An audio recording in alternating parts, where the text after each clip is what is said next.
امام اعظم ابو حنیفہ علیہ رحمہ، آپ کے بارے میں آتا ہے کہ آپ کو ایک مجوسی سے، آگ کی پوجا کرنے والے سے قرضہ لینا تھا۔ آپ اس کے گھر گئے، آپ کا تقویٰ دیکھیں، آپ کی پرہیزگاری دیکھیں۔ امام اعظم ابو حنیفہ کو قرضہ لینا تھا آگ کی پوجا کرنے والے سے۔ آپ گئے اور جیسی آپ اس کے گھر پہنچے تو آپ کی چپلوں پر کیچڑ لگ گئی، تو وہ کیچڑ اڑ کر اس کی دیوار پر لگی۔ جب دیوار پر لگ گئی تو آپ یہ سوچنے لگے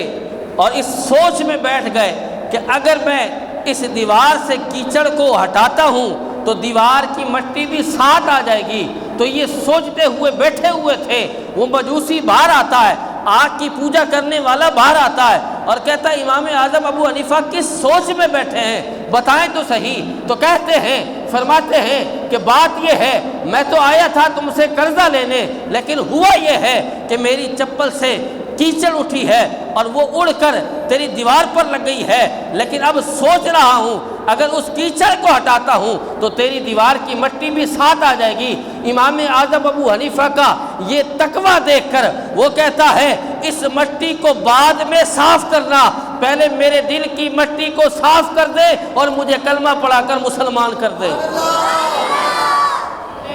آپ کے بارے میں آتا ہے امام اعظم ابو حنیفہ 61 قرآن پاک رمضان میں ختم کیا کرتے تھے۔ اور پھر امام اعظم ابو حنیفہ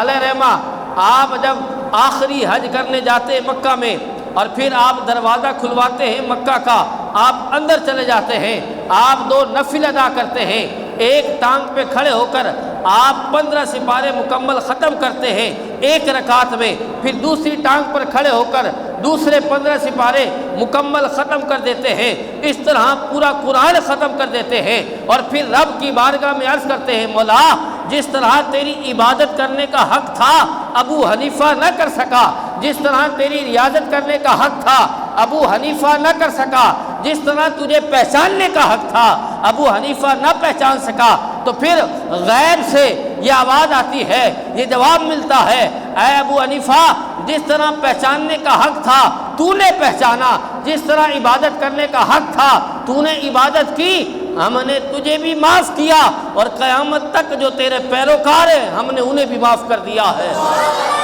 کہ امام اعظم ابو حنیفہ علیہ رحمہ، آپ کی شان یہ ہے کہ آپ کے بارے میں آتا ہے عموماً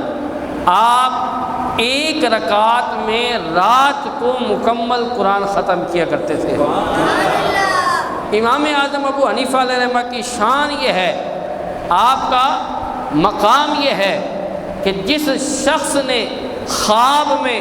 100 بار رب کی زیارت کی ہے تو اس ہستی کا نام امام اعظم ابو حنیفہ ہے۔ بلند آواز سے کہیں سبحان اللہ۔